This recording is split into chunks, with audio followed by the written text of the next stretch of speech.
Andy Richardson, and this is Hooked UK.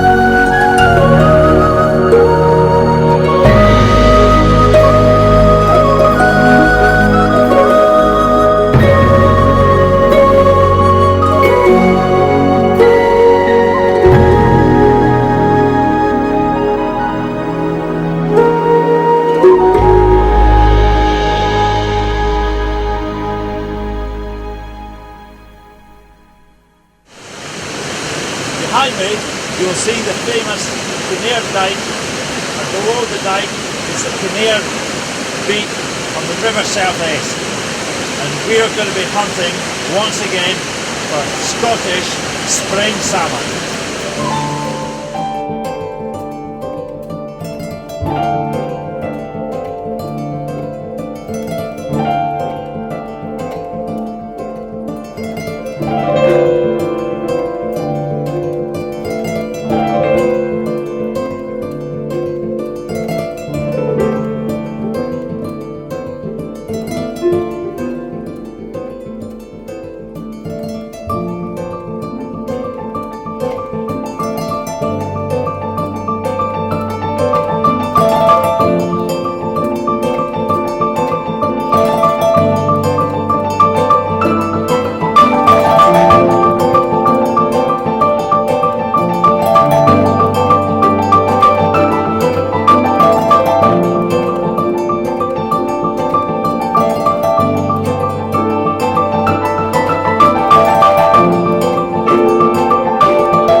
Here today, Greig, on the South Esk, and I understand that you've actually fished here for quite a number of years. Yeah, well, Upper Kinnaird, it's one of my favourite spring beats for on a number of levels. It's very compact, it's a beautiful beat, and it's very, very secure, and it only fishes 4 rods. So you've got the Montrose Basin a couple of miles downstream, so when fresh spring fish come off the tide, they come up, they've got the temperature barrier of the dike at the top there, so you're going to be covering them if they're there, and you only need 1 or 2 fish in the beat to have a good chance.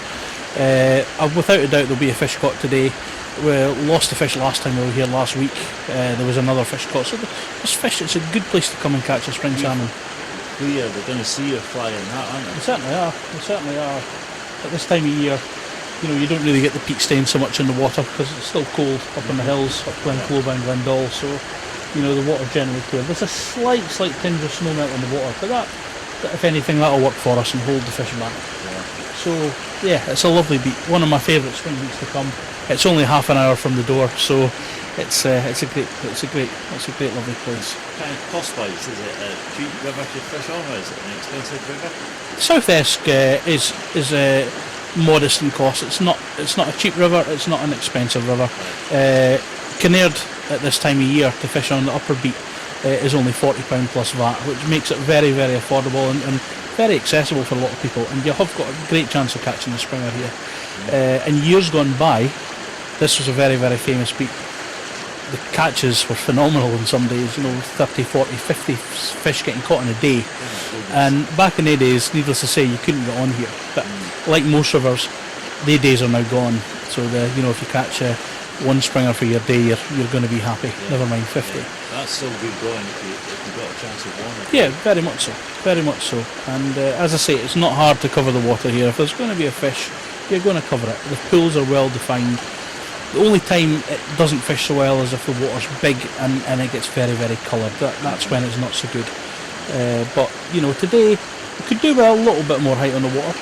It's maybe an extra few inches, but just to open some of the pools up a bit more. But still, it's still a pleasure to fish. And good availability throughout the season.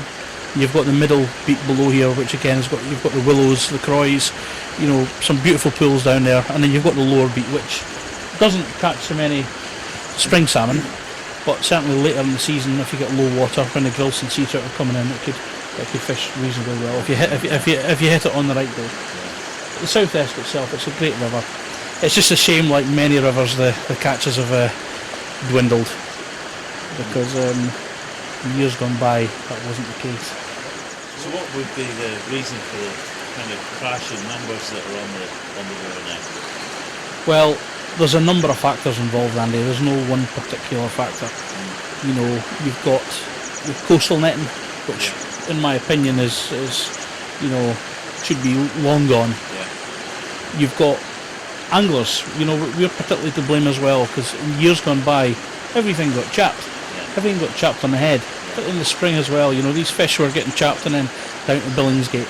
As you can see, the fish trays still in the hut where they used to get piled up.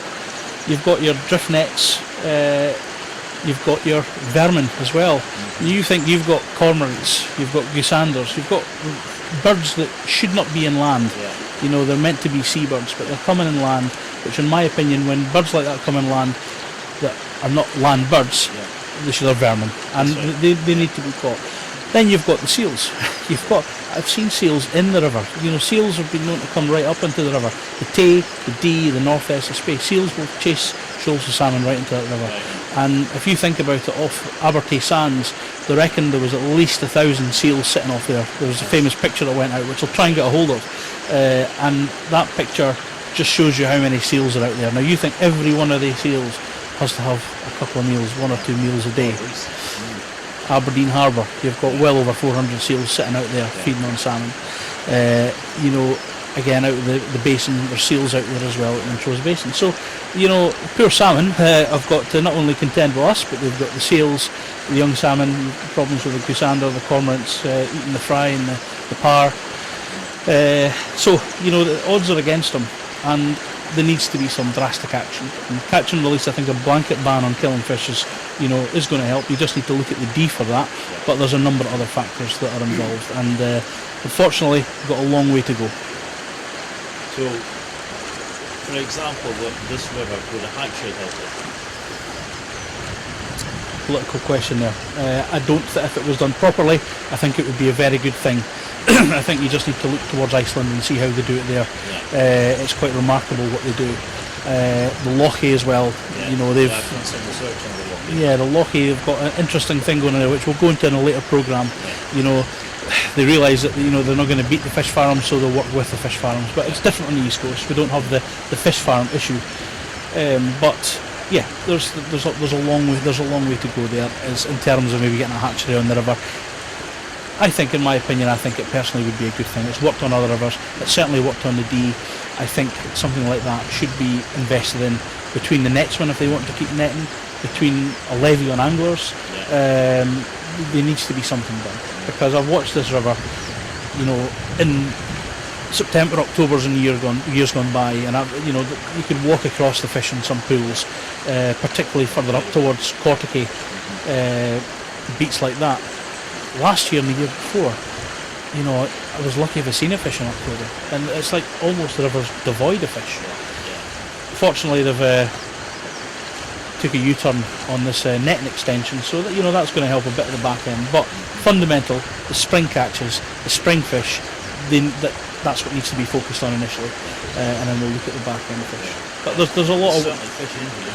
There certainly is, just not as many as we would hope for. But it's not all about catching the fish, Andy. Okay. That's it. That's about getting it.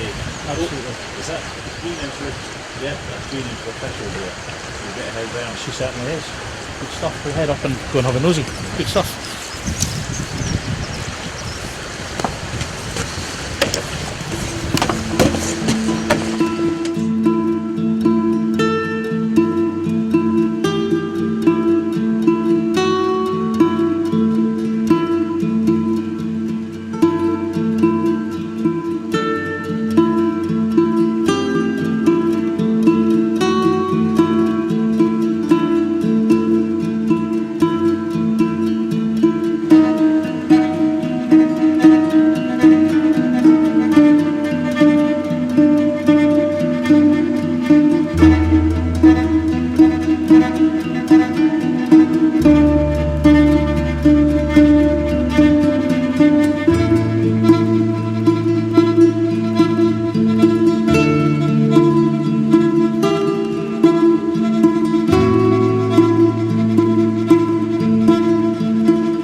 So Andy, I'm just going to open my box of tricks and let you see some of the flies that I fish early in the spring.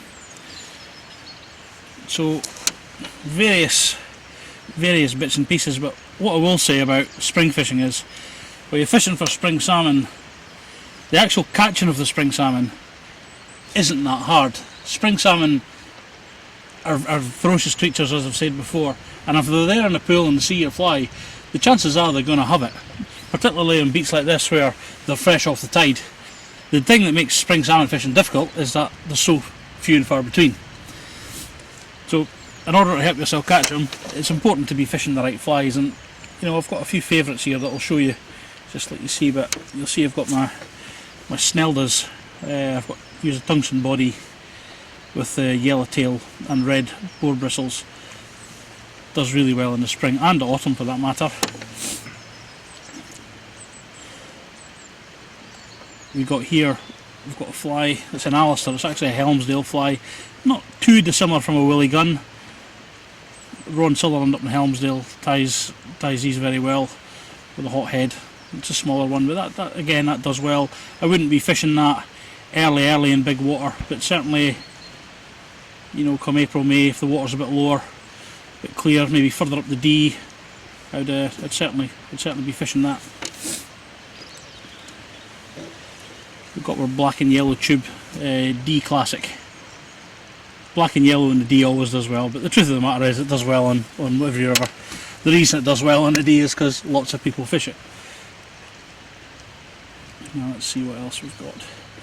The feelers, again, like the Snelda, it's got the bristles out the back. Feelers do very, very well, and again, black and yellow, got the touch of orange. You know, great fly.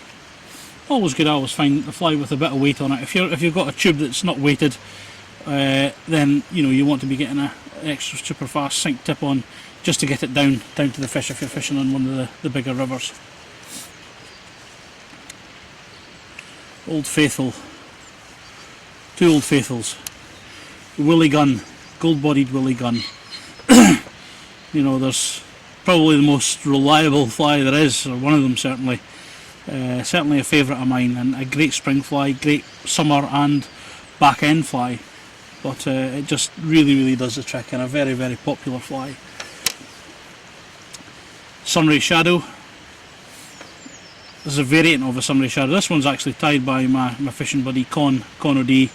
He's gilly down in Taymount. He's featured on some of these shows before. But Con's tied a Sunray. It's just got a bit of a variation. It's got the gold body and yellow tail with orange bristles in it, and it just yeah, it does very well. It's a very simple looking fly, not complicated, but fishing it square, you know, it really does the trick. There's quite a few variations of it, but this is the one. You could buy them quite readily in the shops, but it's done me good over the years. See what else we've got. Ponoi Gold, not one I've really fished in the spring, but certainly a good back end fly. I watched my good friend Rory Patterson. He's been a guide in the Ponoi. He's now up in Delpher on the Spey. I watched him pull 4 fish in one morning off this fly off of Isle of Mouth. That was in October last year, so definitely does the trick. Let's see what else we've got. Another good fly, not one I fish a lot myself, but it does do the trick early in the season. Cold water, Ice Maiden, blue, yellow, white, very bright fly. Certainly catch a lot of kelts on it. I've never caught a springer on it myself, but I don't fish it that much, but I have seen people catch on them, so again it's another fly that does work. What else have we got? Aye, Snelda again, the Super Snelda. It's a Snelda Francis combination. It's got the tungsten body, it's got the eyes at the back and the black boar bristles. It's kind of got every combination of a deadly fly. You know, you've got the black, you've got the orange, you've got the red, you've got the boar bristles, you've got the little eyes to make it look like a shrimp, and then you've got the tungsten head and tungsten body. So it's a bit of a killing machine, this one, and they've done very well on this, particularly out in Russia. They've really done the trick. So that's a good selection of my spring flies, you know. But your willy guns, you can't really go far wrong with a willy gun. You know, there's one more actually I should probably show you, and which is, again, it's a very reliable fly in the spring and through the season, is your monkey, your conehead monkey. This one's a bit battered. It's had a fair swim this year so far, so you know, conehead monkey. This one's chartreuse, black, but yellow and black, orange and black even. They all do well. Yellow and black's very popular on the D, as is this one. Catches a lot of fish on the D, but that's because a lot of people fish it. I'm sure if got fish quite heavily on the Tay, there'd be a lot of fish getting caught on that as well. So that's it. In the spring, you really don't need a lot of flies. You know, willy guns, monkeys, a few Sneldas, and you know, don't be scared to fish too deep. You know, with your tungsten, even combined with an extra super fast sink tip. If you're catching the bottom now and again, in my opinion, you're fishing at the right depth. So just to sum up, Andy, really, you know, just for any newcomer to salmon fishing, or certainly spring salmon fishing, you don't need a lot of flies to catch salmon in the spring. You just need the right size of fly, and you just most importantly, you need to be fishing in the right place. Half the battle of catching spring salmon is not what fly you're fishing, or certainly what line you're fishing, but it's fishing in the right place at the right time. And that's absolutely key. You know, that comes with experience.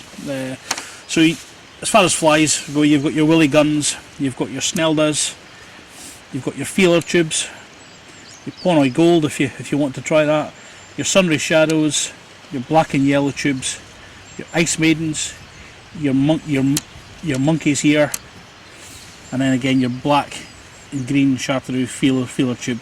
You know, you don't need to go too technical in the spring. Breaking strain of line, I prefer Seagore. I use Seagore all the time. It's done me well.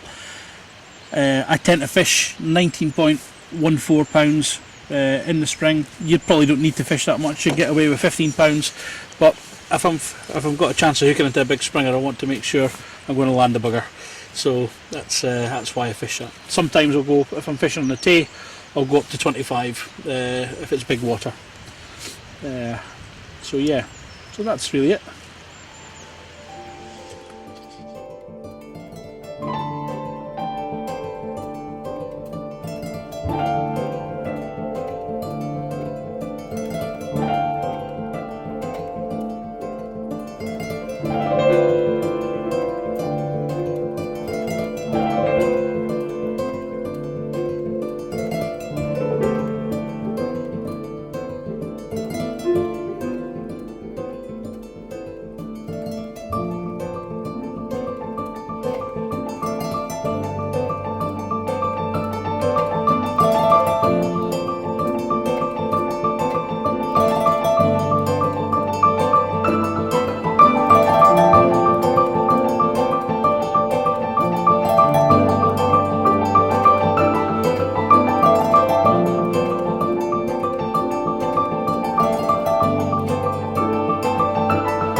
Right, so here we've got the Kelly kettle out again. And instead of the North Esk brew, we're going to have a South Esk brew.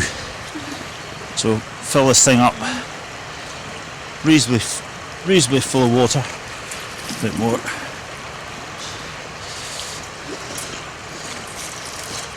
That's it.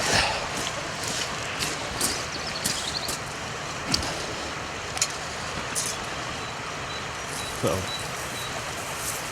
wee bit of grass in the bottom to get it going. Plenty of dry grass around today. Been such a beautiful day. Making sure the vent hole which is there is facing into the wind, and this is on a reasonably firm surface. Now, as said before, you can actually use any dry materials that are to hand. Grass, dung, pine cones, twigs, anything at all. And you'll soon have a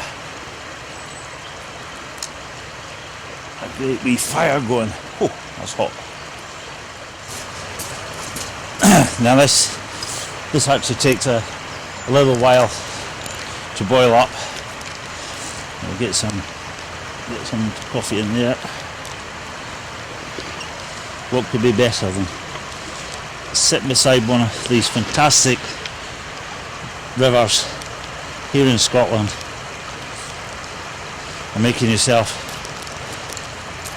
what will be in a moment a cafe latte, I think they call it.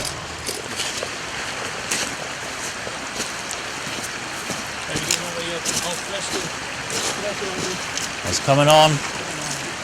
You've got the secret weapon here.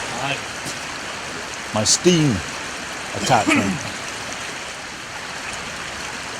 That's a boiling now. Oh, let's see. Cappuccino. There we go. And you'll be surprised how quickly this actually fills her up. Or heats it up, should I say. You just put it in like that, Greg. Eh? No. What about our sugar?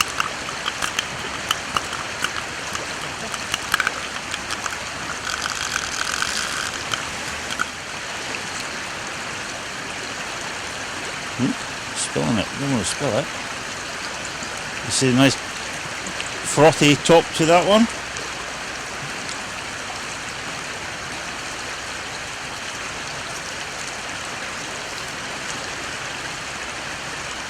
There you go. Excellent. Cappuccino. Cappuccino indeed. Look. Built on Upper Kinnaird. Cheers. Really nice. Oh. Lovely.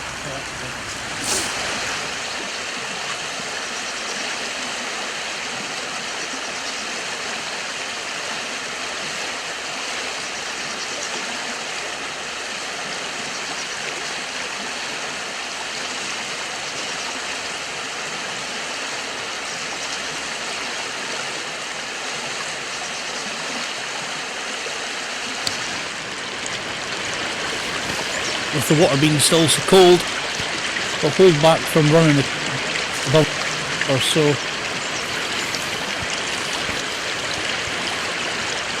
There should be a few fish sitting about here.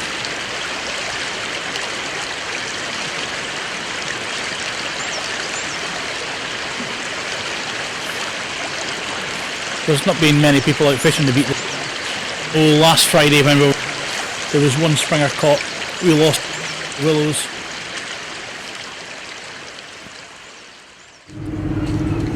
So Greg, fantastic day's fishing, beautiful weather, but we didn't get with Springer. We didn't get with Springer, we lost the fish down at the willows. Probably was that Springer because it's a good spring pool. Yeah, yeah. Jean Marshall this morning. That's right. Got a cracking fish at 11 pounds, which is fantastic. Yeah. Well done to her. Just shows they're there. They are there, without a doubt. The South Esk is a fantastic river. Isn't it? So this kind of brings our two early spring programmes on the North Esk and South Esk to a close. Yeah, yeah. We've had a great time, and we'll be back later this year. Hopefully. I think, to catch more grills, sea trout, back end salmon as well. Yeah. They're Well, I good. can't wait for the sea trout. Definitely, nighttime sea trout. Yeah. Superb. The best things about the North and the South Esk is that they're hidden gems. Oh, yeah. Nobody knows about them. And they're beautiful. You know, local people fish them a lot. There are people who come further afield, but generally, a lot of people go for the big four all the time, Yeah. forgetting that, you know, these two rivers, if you combine the two of them, the catches are equal to Yeah. the big four. Yeah. In my eyes, this is the big fifth. Yeah, yeah. And they're cheap. Yeah, they're not Reasonable price. Yeah, expensive. Yeah, expensive at all. Yeah. You know, very affordable and good head fish. As I say, like all rivers, you've got no issues, but you know, for anybody who wants to come up and spend the time, you know, we'll have a good fish. Yeah, yeah. Right, where next? Good question. I think it's tea time. Tea time. Right then. Brilliant. But right now it's beer time. Beer time, yeah. Right, fair news. Thanks very much. Cheers. Right.